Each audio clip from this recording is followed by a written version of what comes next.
Hello, and welcome everybody to the Buddhist Recovery Network Academy. I'm Susanna, joining you from Helsinki, Finland, and I will be your host today. I'm a Buddhist in recovery from multiple addictions. I'm training for ordination in Triratna Buddhist Center. I facilitate both 8-step recovery meetings and mindfulness-based addiction recovery courses here in Finland.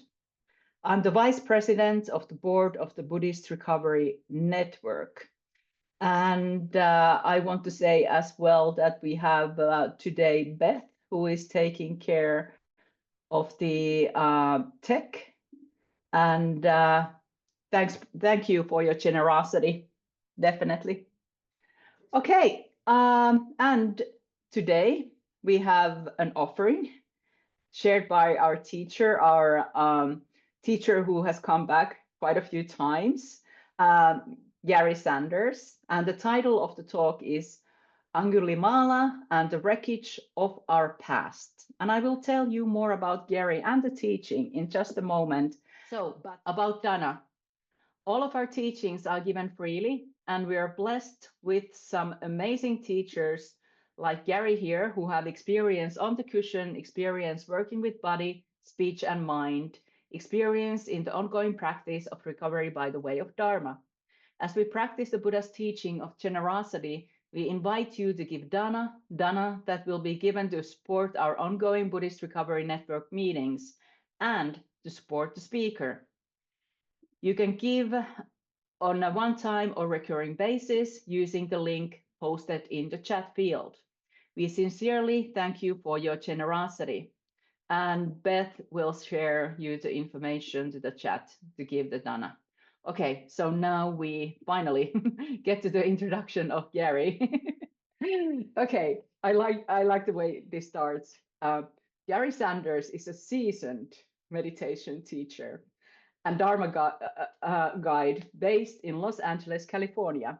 As the founder of SCV Mindfulness, Heavy Metta PDX, Boundless Heart, and others, Gary has dedicated himself to sharing the transformative power of Buddhist practices with diverse communities across North America.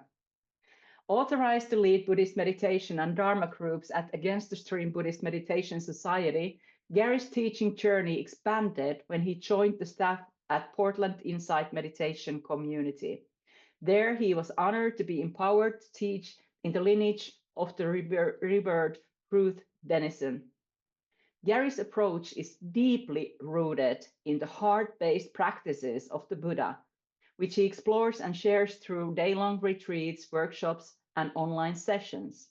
His current practice focuses on tranquil wisdom insight meditation, where he has skillfully integrated into a unique blend of mindfulness techniques. As a frequent contributor to the Tattooed Buddha community, Buddhist Recovery Network, and other communities and platforms, Gary creates meditation videos that make Buddhist teachings accessible and relevant to contemporary practitioners. And I'm gonna really second that, because that's so true. His compassionate guidance and innovative teaching methods have touched the lives of students across the globe, helping them cultivate mindfulness, wisdom, and inner peace. Thanks for touching my heart as well. And the talk for today: many of us come into recovery, change our lives completely, and then get utterly surprised and disappointed when the closest ones around us still don't trust or believe us. Some of us have to gruelingly trudge through legal repercussions for many years after committing to recovery. These issues and an infinite of other problems commonly plague our lot, and in the 12-step world, this is referred to as the wreckage of our past. I was a little bit grinning when I was reading this chapter, the next chapter. Thankfully, we have some beautiful and helpful Buddhist teachings to fall back on, including the story of the notorious Angulimala, a serial killer that almost killed the Buddha's mother. Let's gather together and discuss what we, even the worst of us, can do about this wreckage of our past. So Gary, I'm so glad that you are here. We're so glad that you are here. The screen is all yours. Thank you, Susanna. I don't know if you all could tell the bio and then the description of the talk sounded very different. So somebody else wrote the bio for me. I think that needs to get edited down. That was a little long. I don't know if you all felt like you had to endure that a little bit. Anyway, yeah, thank you, Suzanne. It's a pleasure to be here, and yeah, I was when you were talking about the in-person BRN retreats and gatherings, that kind of thing, and you talked about come show up and give hugs. I was thinking about you give very warm hugs, and you are an incredible person. So yeah, thank you for being you.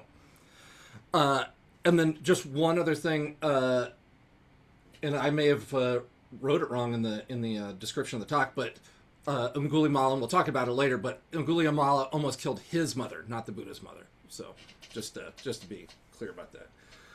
So normally when I give these talks, I usually do a talk first, and then I do a meditation that's kind of based on the talk.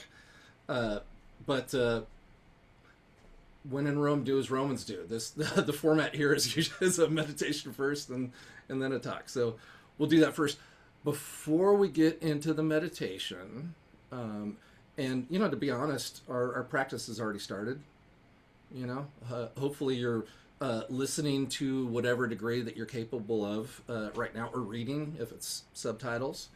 And so that's being mindful of audible or visual. And just being kind of mindful of what you may see on the screen if you're looking, what you feel in your body if your attention is inward, maybe hearing not just my voice but hearing other things in the room right now. Some of these things are pleasant, and when you recognize, when you're aware of the things that are pleasant, there's usually a felt sense in the body, and I would dare say even in the mind, a felt sense of expansion. So that's something we're going to practice with a little bit in the meditation, a expansive feeling. I'm just going to simply use the term relax, but when you relax in meditation, I'm talking about relaxing into that expansive feeling. The inverse, when we're contracted, when things arise, whether it's externally or internally, whether it's feelings in the body or thoughts, all that self-talk, whatever, all the phenomena rising, passing outside. If it's unpleasant, we generally unconsciously meet it with resistance. And so instead of expansion, there's a contracted, like, ooh, I don't like this. Maybe it's just real subtle. It could be just a real subtle, the mind contracts a little bit. So the more that we can practice relaxing, expansive, relaxing into expansion, the less we suffer. So as we start to go into this meditation, let's play that little dance. When we feel contracted, when we feel tight, when we feel resistant, let's try and relax. So just finding a comfortable way to sit or recline or lay down.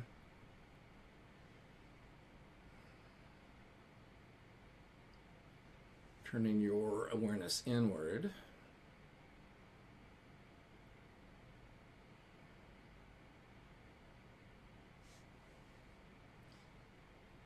You can close your eyes if it feels comfortable. You can leave them open if it feels safer for you.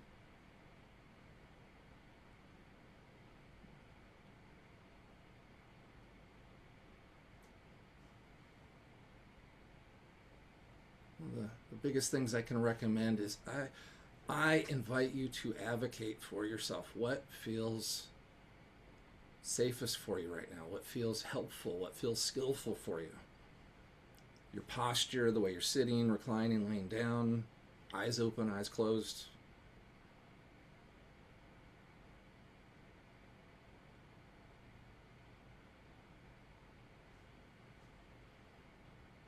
And just taking a couple deep cleansing breaths into the body. Just taking a big full breath in through the nose, really filling the lungs up. Nice big full breath, and then a real slow breath out, super slow through the mouth.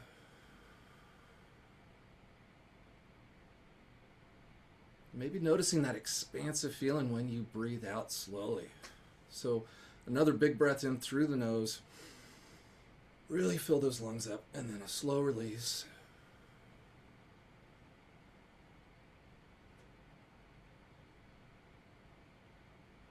And one more big breath. Biggest breath you've taken today so far. In through the nose. And then a slow release through the mouth. Let the shoulders drop. Let your belly soften. Any other parts of the body that are contracted or tight, if you can relax, if you can soften, if you can release.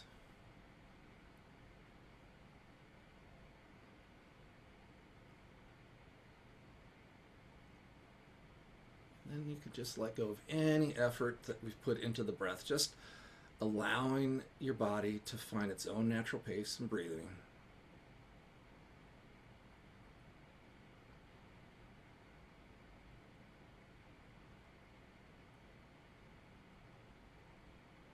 And just really allowing yourself to settle in.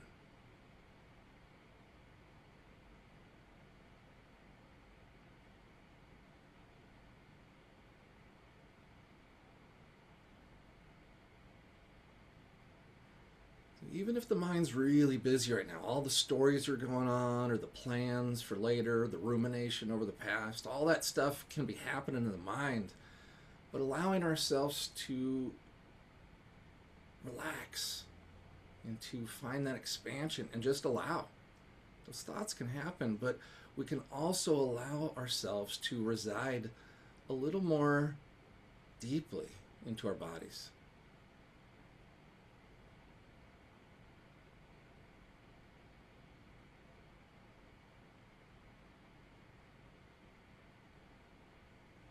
Resting, relaxing mindfully into the body.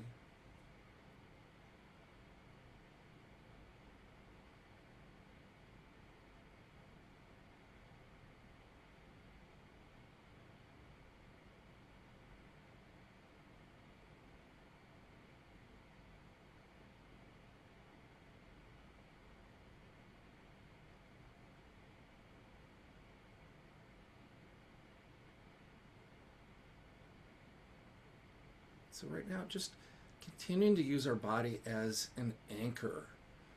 And you may have noticed already, or fairly soon, you will notice that the mind's attention will get distracted. It'll get pulled away.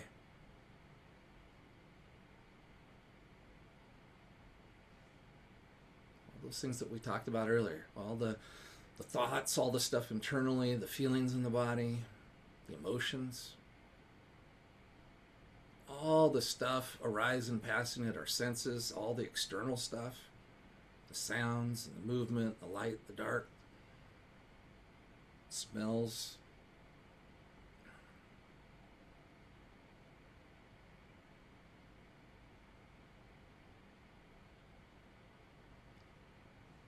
So much of any practice that we're doing is that recognition of when the mind is distracted, and then we gently return back to whatever our object of meditation is, or whatever our practice is.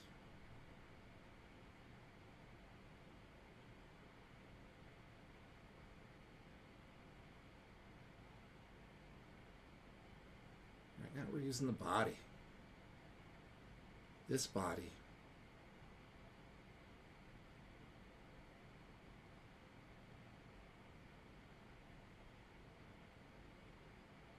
Just kind of scanning through your body right now.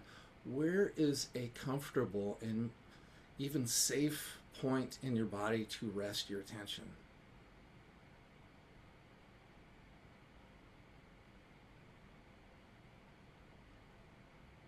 Where can you find comfort, refuge in the body?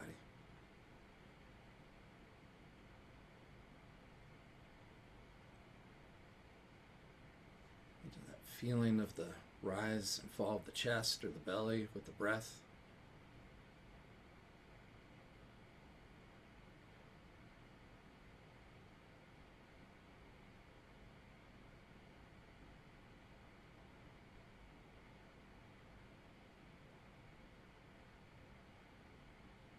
Even feeling, could all bring an attention into your hands right now, or your feet, or your toes.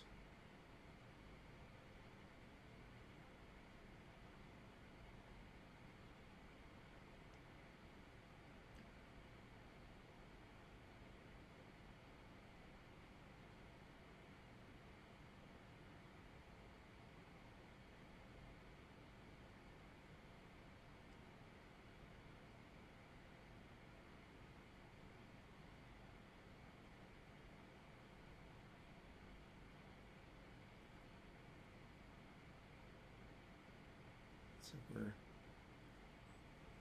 resting, relaxing into this body, using the body as an anchor for meditation, and we get distracted. The mind's attention goes elsewhere. So to whatever degree there's some contraction that happens.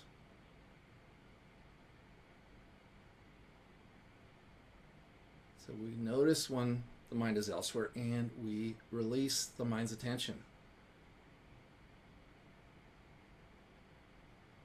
We start to not take it so personally, not take it personally at all. And we relax. Relax the mind, relax the body.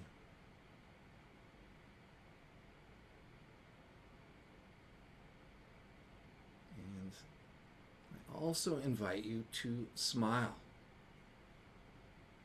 at all these distractions. Just a little half smile. A little Buddha smile on your face. A little Buddha smile in your heart at all the distractions.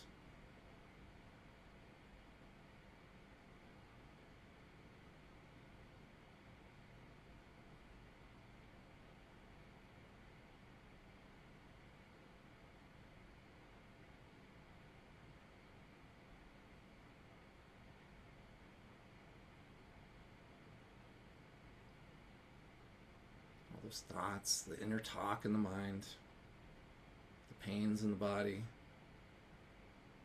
the external stuff, the sounds, movement, traffic, smells from the kitchen.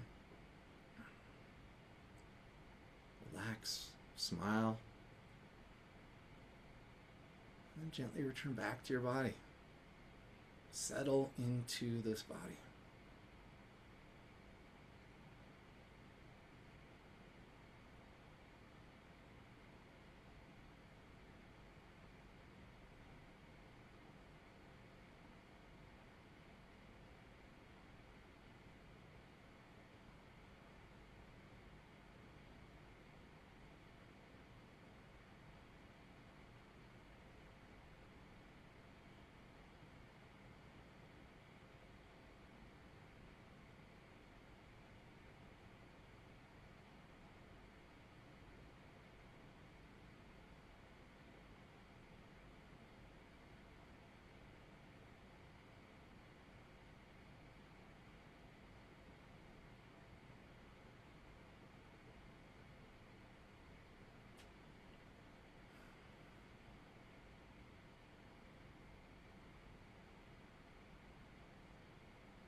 This really is the foundation to just about any mindfulness or concentration practice.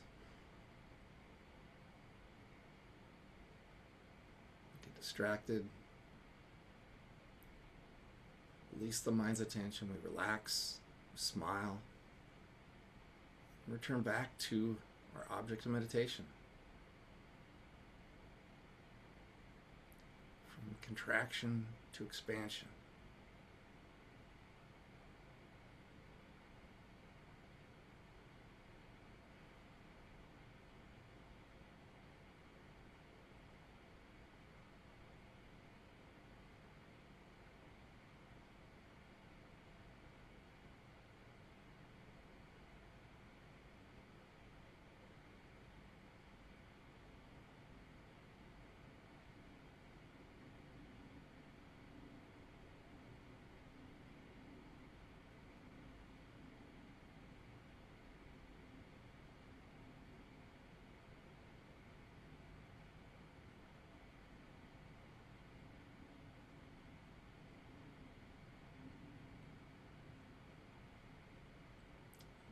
Last couple minutes of the practice, I will end with just a little bit of metta for ourselves, some loving kindness. And if it feels helpful or skillful, maybe placing a gentle hand over your heart center, that place where you feel so much emotion.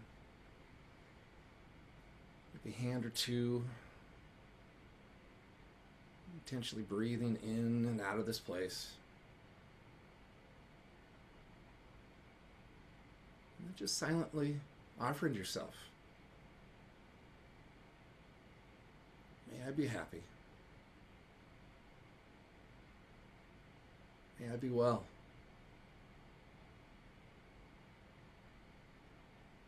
May I be peaceful.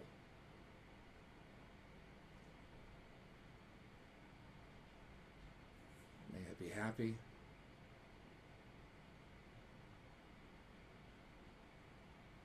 May I be well.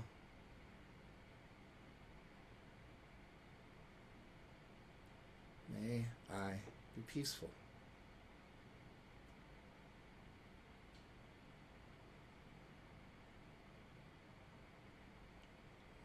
Maybe if you're a visual person, or you have an imagination that you can work with, imagining breathing this kindness into your heart center, not the organ, the heart, but the emotional heart. Breathing into your mind, into your body. May I be happy. May I be well. May I be peaceful.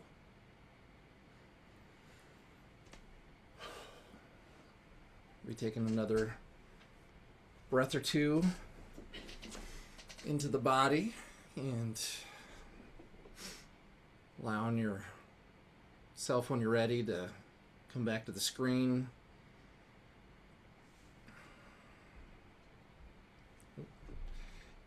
And I want to thank you for practicing with me and with all of us. And yeah, that's all this stuff. For me, I think it's really skillful to think of it as a dance. You know, that recognition of contraction versus expansion goes for those feelings of the urges. You know, if we're new in recovery, or maybe we've been sober for a long time, and we have those urges. Things get really difficult. Things get painful. We want to drink. We want to use. We want to act out certain ways, and that's contracted. You know, and we didn't ask for that to happen, but just allowing ourselves to, relax back, to fall back into expansive, and allowing it to come, allowing it to go. It's all impermanent. It arises, it passes. We don't need to take it personally. And yeah, and then we have these teachings and we have these stories that can give us some inspiration, give us some guidance, give us some help. The story of Angulimala, if you haven't heard it before, and I know we don't have a whole lot of time here, It actually is a really great story that if you find any interest in it, I recommend you go to the Angulimala Sutta, read Tanasira Bhikkhu, Access to Insight. He has some great commentary on it, along with the actual sutta itself, the teachings that the Buddha conveyed. So Angulimala was born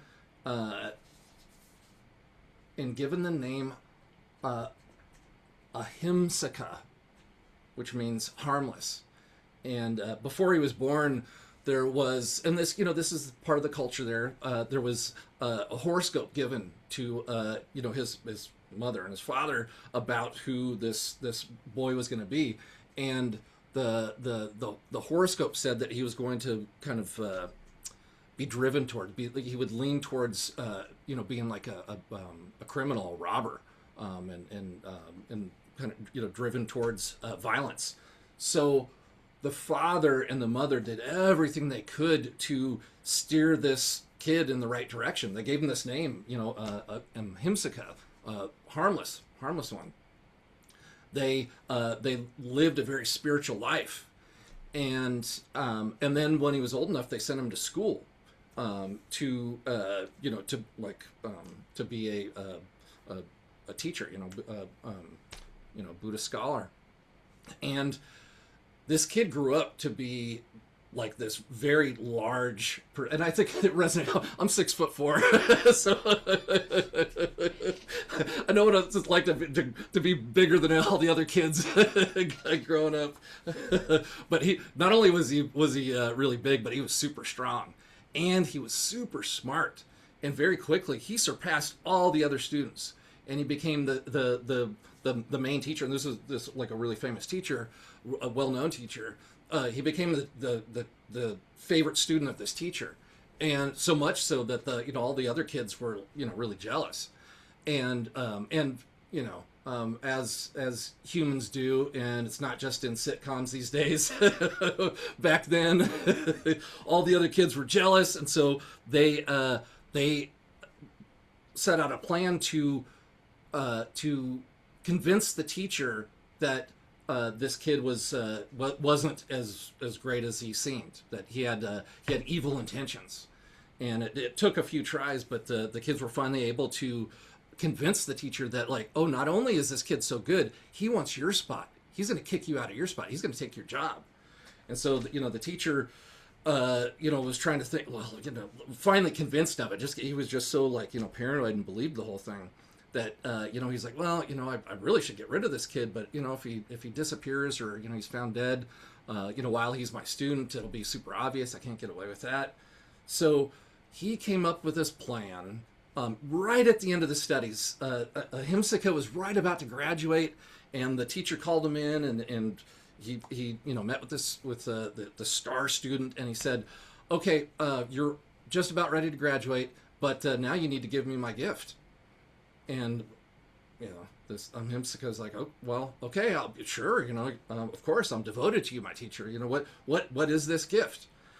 And so the teacher said, you need to go out and get 1,000 fingers of off right hands of people. So, it's not like you could just take 10 fingers off, one person. With only the right fingers. You need to get 1,000 of them and then bring them back to me. And this kid was so devoted to his teacher, and to the school, to everything, that he was just like, okay, well, I guess, I haven't heard about this, but okay. And there's some debates that maybe because all this, the horoscope that happened before he was born, that he was inclined towards violence, and he's inclined towards being kind of robber, criminal kind of thing, that maybe that, like, hearing this from the teacher kind of like opened that up to him. So he went out, he grabbed all these different weapons, and including like a big sword, and he went out, and he first went like through villages and towns and that kind of thing, and he became just this incredible killer. He easily could take over anybody. And he killed, one at a time, and he cut off these fingers and stored them. And he did it. He was so good at it, like just like these whole towns like cleared out, and then the rest people took off because everybody was like scared of this guy. He was was well known. Like there's this crazy guy that's killing people, and nobody can stop him.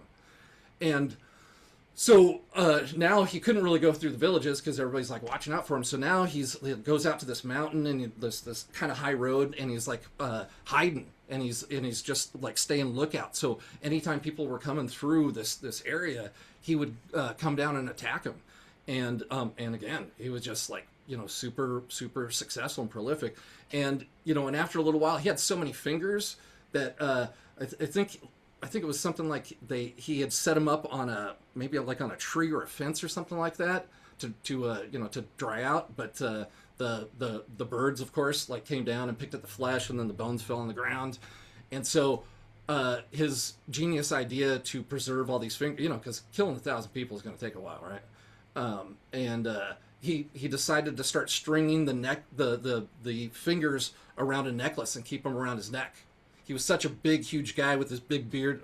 Another thing that resonates with me. And of course, birds aren't going to come down and attack a moving, scary, big guy. So he's got this big necklace, and that's when his name became Angulimala, which means finger necklace, basically, or finger garland, I think is another translation of it. So this big scary dude with all these weapons, hiding up in the forest, and he's just been. And it's said that they sent out teams. There was 10 men, 20 men, 30 men, men on chariots, men on elephants. He just overcame all these people. He was this incredible, huge, violent person that was set out on a path. And it became more and more well known. The king finally heard about it, and and said, well, look, we got to stop this. Like, we can't have this in my land. And Angulimala's mother heard about this and thought, I haven't seen my son for a very long time, and I know my son. I don't know for sure that that I didn't know. The mother didn't know that the teacher sent him off on this assignment. But she figured there couldn't be anybody else other than her son. So she was going to go out and she was going to go talk to him and try and stop him. And so she starts. This is where so much drama in this.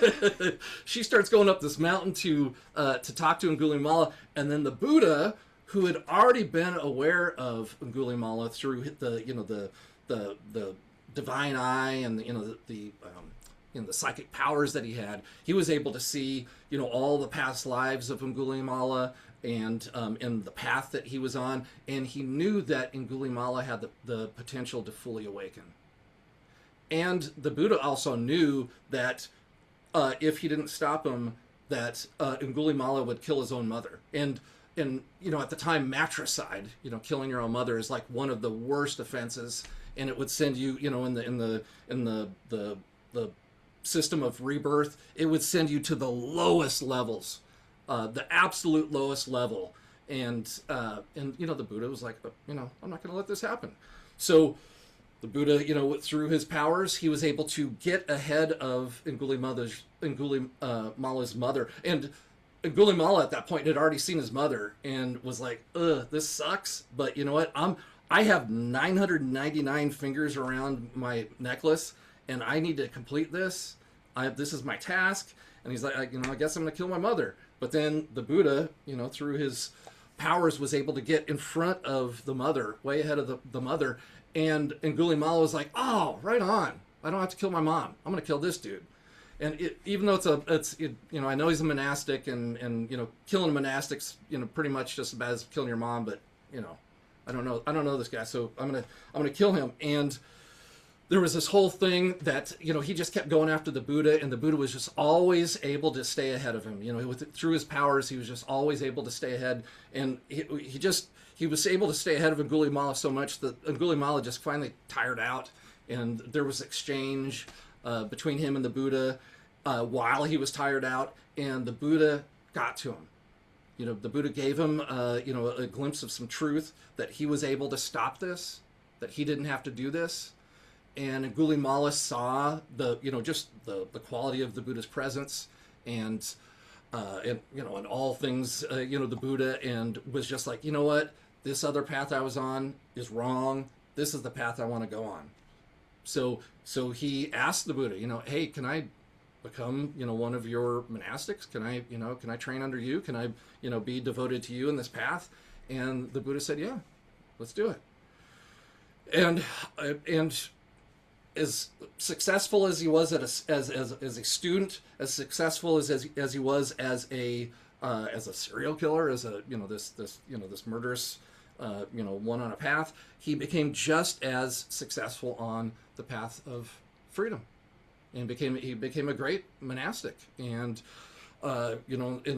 started going on alms runs and living off the community. And he the vows he took, he wore like the total rags, as a robe and everything, and he and only took food that was given to him by the community, and that's the way he lived. And there was still family members and stuff, and people that knew of his acts. And so in many places, even though he was living this new life and totally changed, he would still be attacked by these these villagers and stuff, by family members, grief-stricken family members and community members. And he at one time he came back to the Buddha, and he was just like, man, like, I've changed my path. I'm doing everything I can to make up for this. The Buddha gave him kind of an assignment to help out a mother that was, had a difficult childbirth, and through the compassion that Angulimala had, he was able to help this mother have a successful, child, or a successful birth. And he actually became like the patron saint for pregnant mothers. And so through all of this, he still was being attacked by villagers, and the Buddha simply told him, bear it. This is your karmic repercussions. You did this stuff before, and you've changed your path and stay on this path, and you still have to deal with this. And the Buddha didn't say all those words, but the bear it meant that you killed these people's family members. They're you caused so much harm in these communities, and this is the thing you need to bear. This is the wreckage of your past. And Angulimala, in his lifetime, he became fully enlightened. And and it's one of those stories. There's kind of three things that I really like about this story. The obvious one, it doesn't matter what he did. I shouldn't say that. I could put that a better way. No matter what any of us have done, no matter what the Angulimala did or anybody else did, we all have the potential to change our lives, to be better, to cultivate compassion, to help others, to hopefully live enough amends to make up for the things in the past. And so a story of redemption, of transformation, incredible. I really like the line, Father Greg Boyle, who started Homeboy Industries, he said, you're so much more than the worst thing you ever did. You're so much more than the worst thing you ever did. I think about that with Angulimala, right? Serial killer to, fully enlightened being. So, and then, along with that, the wreckage of your past thing, you can change your life. I for those of us that have been sober a while and doing this for a while, or maybe that point where you get, maybe if you're even newer, but you've gotten to this point, most of us have had just the story of messing up, relapse. I don't like the term relapse. Slips. We have slips. We have we in and out of sobriety, all that kind of thing, and then we finally get to this point that we just we're suffering so much that there's this radical shift inside, and okay, nah, okay, I get it. I'm going to do this deal. I'm going to commit to this. And there's this big internal shift, and we start living that for a while. But, whether it's, the relationship we're in, or our family, especially our families, or, people that we work with, or, our neighbors, that kind of thing. Many of these people, despite this shift in us, we know we feel different. We know we're thinking different. We know we're doing different. These people still maybe expect the worst of us, or distrust us, or think we have the worst of intentions. And it can be so frustrating. But I know I'm different. Can't you tell? These are times when we need to just bear it sometimes. Practicing forgiveness for ourselves, practicing some compassion for ourselves and our loved ones and all that. But, just think about, even if let's say we've had 3 years of sobriety, and, and everything, we know we're just doing like so much better, but we may have been with our families, our loved ones, our spouses, our partners, our bosses, our neighbors, whatever. We may have been with them for 10 years, 20 years, 30 years, especially with our family. And so just 3 years of right living compared to 30 years of, harming, that, it takes some time. So sometimes we need to bear it. The third part, I'm just going to end with this. The third thing this kind of, I was thinking about this morning, and I think it's really important in these days. The Buddha made that decision to block the path to getting in the way of Angulimala killing his mother. He stopped violence. He got in the way. He was able to steer somebody off. And, for those of us that are, have committed to a Buddhist path, I think a lot of times we misunderstand right speech and right action. And, and sometimes we see things or we hear things that we know isn't right. We feel that thing in our gut, and we're just like, I don't know if it's right for me to say something, or, oh, is it really my place to whatever, talk to the whoever's leading the meeting, or, my teacher in my community or whatever. I think it's really skillful, if we can, to reduce suffering, to end suffering, to stop violence, to stop harm. If we see something, we need to say something, especially in recovery communities and in sanghas. There's, not all of us show up completely healthy. And, we come in with a whole lot of baggage, and unfortunately some people that have a lot of charisma and get in positions of power, they also take advantage of these positions of power. And whether it's, going after newcomers, or, the teacher who empowered me to teach got in a big sex scandal in the last couple of years, and so much more than that too. And it's gross, and it's heartbreaking, and we need to take action to stop these things. So like the Buddha got in the way, we need to get away from this stuff.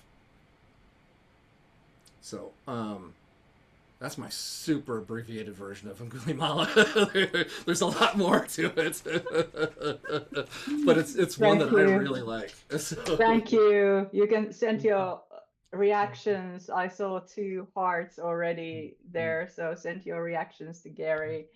And also, if you have any questions at this point, I'm going to tell you a little bit more about the Q&A. So you can either raise your hand electronically, or wave your hand, or type your question to the chat field. And don't worry, we won't be putting up the recording of the Q&A.